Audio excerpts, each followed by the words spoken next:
आज की वीडियो में हम फिर से एक सवाल पर बात करेंगे। मेरे जहन में इतने टॉपिक्स होते हैं लेकिन लोग इतने इंटरेस्टिंग क्वेश्चंस पूछते हैं ना, मैं अपने टॉपिक्स भूल जाती हूँ। और फिर उनके जो क्वेश्चंस हैं उनका जवाब देने में मुझे ज़्यादा मज़ा आता है क्योंकि वो बहुत इंटरेस्टिंग होते हैं। ऐसा एक सवाल एक जनाब ने पूछा है मुझसे और बड़ा जनरल सा क्वेश्चन है। वैसे असूलन मुझे इस पर बात नहीं करनी चाहिए क्योंकि मुझे पता है कि हर इंसान मुनफरिद है, उसकी फैमिली डायनामिक्स, उसकी पर्सनैलिटी मुनफरिद है। लेकिन फिर भी मैं सवाल पर बात करना चाहूँगी क्योंकि इसके ज़रिए मैं आपको एक छोटा सा कॉन्सेप्ट सिखाना चाहती हूँ साइकोलॉजी का। तो सवाल पहले पढ़ते हैं क्या है, फिर उसके बाद आगे मैं आपको भाषण दूंगी। जनाब कुछ यूँ लिखते हैं, जब आपका लाइफ पार्टनर कहे कि तुम मेरे दिल से निकल चुके हो और मुझे किसी और से मोहब्बत हो गई है, जबकि 4 बच्चे भी हों और फैमिली भी हो, इस पर आप क्या कहेंगी? अब देखें कितना अजीब और कितना क्रूअल लगता है ना सुनने में। एक इंसान जिसके 4 बच्चे हैं, अब मुझे ये नहीं पता कि ये जो है फीमेल बोल रही है कि मेरे दिल से तुम निकल चुके हो, या फिर ये कोई मेल किसी फीमेल को बोल रहा है, यानी कि एक शौहर अपनी बीवी को बोल रहा है कि तुम मेरे दिल से निकल चुकी हो। मैं नहीं जानती, लेकिन ऐसा क्यों होता है कि कोई इंसान 4 बच्चे और फैमिली छोड़कर चला जाए? क्या वजह हो सकती है इसकी? क्या अचानक कोई इंसान ऐसा करता है? क्या अचानक से ये सब होता है? हमारे यहाँ पर जब इस किस्म के अचानक फैसले होते हैं इतने बड़े बड़े किस्म के, तो लोग कहते हैं नज़र लग गई या फिर किसी ने हम पर जादू करवा दिया। और अगर आप मेरे पास आएंगे ना अपना मसला लेकर, उस इंसान का और अपना जो भी रिलेशनशिप है अगर आप मेरे पास लेकर आएंगे, तो मैं आपको बताऊंगी कि ये अचानक छोड़कर जाने के जो अलामात थी ना, जो सिम्टम्स थे, वो तो बहुत पहले से ही सामने थे। वो बंदे ने तो जाना ही था, बस आपको पता नहीं था, आपको मालूम नहीं था। आप या तो डिनायल में थे या आपको कुछ दिख नहीं रहा था, आपको समझ नहीं थी। अदरवाइज़ जब आप पैटर्न्स नोट करेंगे, आप वाक़यात हालात नोट करेंगे, उस इंसान का लाइफस्टाइल, उसकी पर्सनैलिटी नोट करेंगे, तो आपको समझ आ जाएगा कि वो तो जाने ही वाला था, ये तो होना ही था। मिसाल के तौर पर आप कहते हैं कि आपकी ज़िंदगी में एक नार्सिसिस्ट आया है, एक नरगिसियत पसंद इंसान आया है। तो यहाँ पर सवाल ये पैदा होता है कि वो क्यों आया? कोई साइकोलॉजिकल कॉन्फ़िगरेशन, कोई पर्सनैलिटी टाइप आपकी होगी जिसकी वजह से उस इंसान ने आपकी ज़िंदगी में एंट्री मारी है, तभी वो आपकी ज़िंदगी में आया है। अगर आपका पार्टनर 4 बच्चों के होते हुए आपको छोड़कर जा रहा है, तो ऐसा नहीं कि वो अचानक से ऐसा हो गया। उसकी पर्सनालिटी टाइप, उसकी साइकोलॉजिकल कॉन्फ़िगरेशन पहले से ही ऐसी है, ये होना ही था, लेकिन आप उसे देख नहीं सके, आपको समझ नहीं इस बात की। वैसे ही किसी नार्सिसिस्ट को आपकी ज़िंदगी में आना ही था क्योंकि आपका पर्सनालिटी टाइप ऐसा है ना, आपका जो साइकोलॉजिकल कॉन्फ़िगरेशन है, आपकी जो साइकी है, जो आपके पैटर्न्स हैं, वो है ही ऐसे जो किसी भी नार्सिसिस्ट को अट्रैक्ट करेंगे, उससे अट्रैक्ट होंगे, उसके चार्म से मुतासर हो जाएंगे। उसकी लव बॉम्बिंग आपके होश उड़ा देगी, आपको कोई और दिखेगा ही नहीं। आप बोलेंगे है तो ये बंदी है सिर्फ, क्या ही अमेजिंग इंसान, क्या ही अमेजिंग बेहतरीन औरत है, क्या ही बेहतरीन इंसान है। लेकिन प्रॉब्लम ये है ना कि वो जो है वो वैसा नहीं है। अभी जो सवाल पूछा गया है मुझसे, इस सवाल के ना 2 रुख हैं। एक रुख तो ये है कि जो इंसान है बहुत ही जालिम है, कोई जो 4 बच्चों और फैमिली को छोड़कर चला गया। लेकिन इस सिक्के का एक और रुख भी है, और वो रुख ये है कि वो जो दूसरा पार्टनर है जो इतने सालों से रह रहा है, वो आइडेंटिफाई नहीं कर सका कि मेरा ये जो शौहर या बीवी है ये 4 बच्चों समेत मुझे कभी भी छोड़कर जा सकता है। ये अचानक तो खैर नहीं हुआ है ना, कुछ तो ऐसे रेड फ्लैग्स होंगे, या कुछ तो इसकी अपनी पर्सनैलिटी में भी कोई प्रॉब्लम होगी ना, कुछ तो प्रॉब्लम इसमें भी होगी जिसकी वजह से ये इतने साल ये नहीं देख सका या नहीं देख सकी कि ये दिन आने वाला है जब भी ये मुझे और मेरे 4 बच्चों को छोड़कर चला जाएगा या चली जाएगी। तो यहाँ पर किसी एक पार्टनर में फॉल्ट नहीं होता, दूसरे पार्टनर में भी फॉल्ट होता है।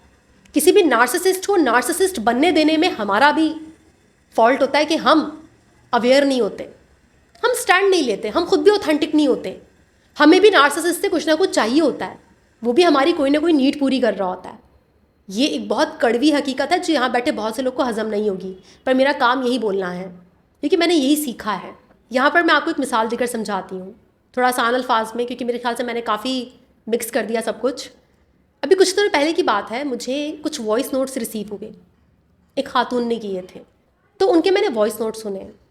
बेशक वो बहुत डीप ट्रॉमा में थी, बहुत बड़े बड़े मसाइल से गुजर रही थी, लेकिन उन सारे वॉइस नोट में ना बस दुनिया ही बुरी थी, लोग बुरे थे, सब बुरे थे।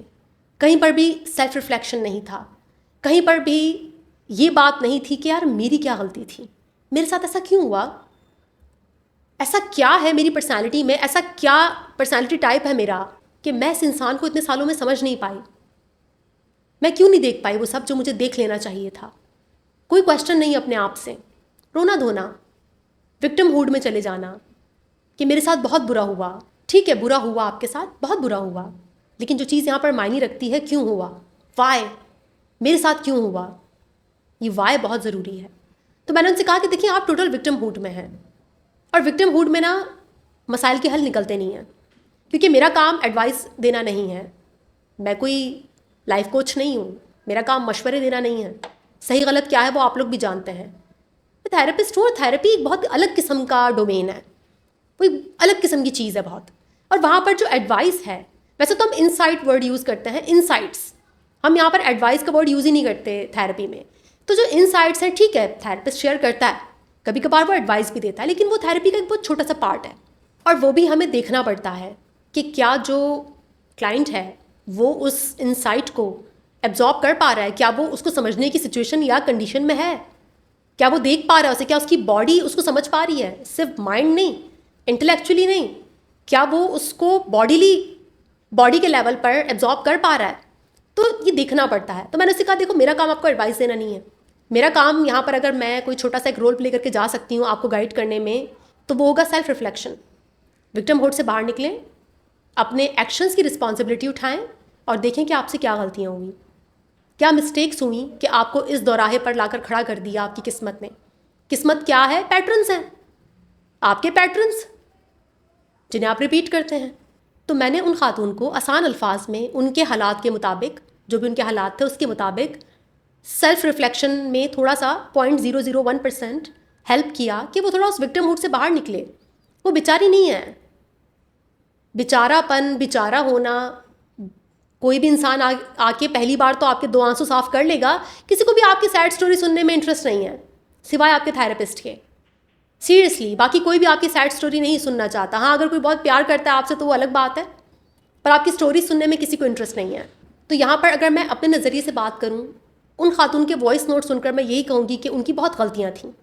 जो इंसान सिर्फ दुनिया को इल्ज़ाम देता है, लोगों को इल्ज़ाम देता है, हालात को इल्ज़ाम देता है, और अपने बारे में एक लफ्ज़ भी नहीं कहता कि मुझसे क्या गलती हुई, तो वो इंसान बहुत सी जगह पर बहुत गलत होता है, पर वो अपने आप को देख नहीं पाता। सिंपल शैडोज़, उसमें उन लेडी का कोई कसूर नहीं है, इसमें आप लोग का कसूर भी नहीं अगर आप लोग अपने आप को देख नहीं पाते, क्योंकि बहुत मुश्किल है अपने आप को देखना, अपने शैडोज़ को देखना, अपनी गलतियों को देखना।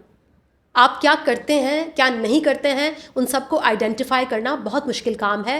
और यहाँ पर मेरी तरफ से बहुत सारा कंपैशन है ऐसे लोगों के लिए जो नहीं जानते कि उनके साथ गलत क्यों हुआ, जो नहीं जानते कि उनके साथ बार बार ये जुल्म क्यों होता है, क्यों दुनिया उनके साथ जालिम है, क्यों लोग उनके साथ जालिम है।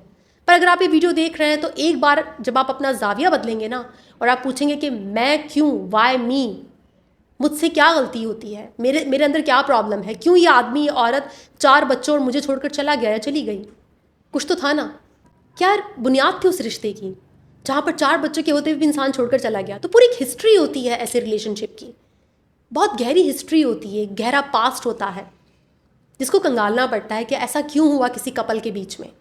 और जब आप उस पास्ट को कंगालते हैं, आप उसको एनालाइज करते हैं, जैसे कि मैंने आपको PTG जो मेरी वीडियो है पोस्ट ट्रॉमेटिक ग्रोथ, उसमें मैंने आपको समझाया है, बिना साइको एजुकेशन के, बिना प्रॉपर डायरेक्शन में एनालाइज किए आप अपने ट्रॉमा में डूब जाएंगे। वो लेडी जिन्होंने मुझे वॉइस नोट किए वो डूबी हुई थी, वो सारे वॉइस नोट्स में रो रही थी, तो उसे कहते हैं ट्रॉमा में डूब जाना, एडवर्सिटी में डूब जाना। तो यहाँ पर सवाल पूछने वाले जनाब से मैं कहूँगी कि यहाँ पर जाविया चेंज करना बहुत ज़रूरी है। क्यों वो इंसान 4 बच्चों के साथ छोड़कर चला गया आपको?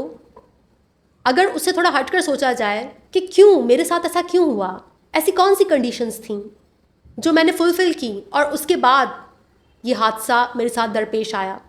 कोई आपकी एक पर्सनैलिटी टाइप होगी, कोई आपके पैटर्न्स होंगे, कोई आपकी शख्सियत, कोई एक साइकी होगी आपकी ख़ास मखसूस किस्म की, जिसने आपको इस दौराहे पर लाकर छोड़ दिया। वो औरत जिसने मुझे मैसेज किया था उसकी भी कोई एक ख़ास मखसूस पर्सनालिटी होगी जिसने उसको इतना बड़ा बिट्रेयल सहने पर मजबूर किया। किसी ख़ास किस्म के फैमिली डायनामिक से वो गुजरी होगी, कोई एक मखसूस किस्म का चाइल्डहुड उसका रहा होगा जिसने तय किया कि उसके साथ आगे फ्यूचर में क्या होगा। मैं हर बार आपको चाइल्डहुड में लेकर जाती हूँ क्योंकि आपका चाइल्डहुड बहुत इंपॉर्टेंट है। इस पर हम फिर किसी दिन बात करेंगे और मैं आपको बताऊंगी कि कितना इंटरेस्टिंग होता है आपका लव रिलेशनशिप, आपका लव अफेयर, और क्या वो आपको सिखाता है आपके बारे में और कैसे सिखाता है, और क्यों बनता है लव रिलेशनशिप, क्यों बनता है लव अफेयर। इस पर बात करेंगे और उसमें आपका चाइल्डहुड कितना बड़ा रोल प्ले करता है। मेरे पास कपल्स आते हैं, मैं देखती हूँ उन्हें, या कभी कोई अपना ब्रेकअप जो है वो प्रोसेस करवाने के लिए आता है, तो मैं उन दोनों के दरमियान डायनामिक्स देखती हूँ। वो लड़की और लड़का दोनों अपने बचपन के डायनामिक्स को प्ले कर रहे हैं, रीप्ले कर रहे हैं, दोनों अपने अनकॉन्शियस पैटर्न्स को रीप्ले कर रहे हैं और किए जा रहे हैं क्योंकि कोई तोड़ ही नहीं रहा ना उस पैटर्न को। तो जो भी आपके लव अफेयर हैं, लव रिलेशनशिप्स हैं, फ्रेंडशिप्स हैं, आपकी मैरिज, ये सब ना आपके चाइल्डहुड का इसमें एक बहुत बड़ा किरदार होता है।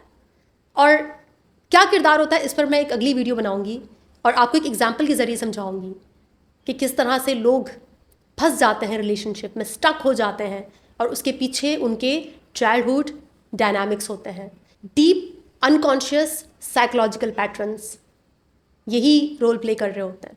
तो मैं पैटर्न्स की बात बार बार कर रही हूँ आजकल क्योंकि आजकल मैं बहुत डीपली पढ़ रही हूँ चीज़ों को, तो शायद आपको मेरी वीडियोस में ये वर्ड्स बहुत ज़्यादा सुनने को मिले। वैसे तो एक जनरल सा क्वेश्चन है जिस पर मैंने अपनी ही तरफ से कोई जनरल सा ओपिनियन दे दिया, और वीडियो का कंक्लूजन यही है, जो इंसान आपको छोड़ कर गया ना, उसका साइको एनालिसिस करने के बाद सबसे इम्पॉर्टेंट काम है अपना साइको एनालिसिस करना। क्योंकि जो चला गया उसका साइको एनालिसिस करके शायद आपको सिर्फ समझ आ जाए चीज़ों की, आपके ब्रेन को ग्रीफ करने में आसानी हो, लेकिन आपकी लाइफ में रियल चेंज तब आता है जब आप अपना साइको एनालिसिस करते हैं।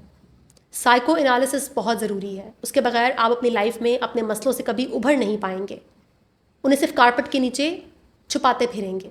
आई होप कि मैं अपना ओपिनियन बेहतर तौर पर डिलीवर कर पाई होंगी। वीडियो को यहीं पर ख़त्म करते हैं, इंशाल्लाह नेक्स्ट वीडियो में मुलाकात होगी। तब तक के लिए अपना ख्याल रखिएगा। Thank you.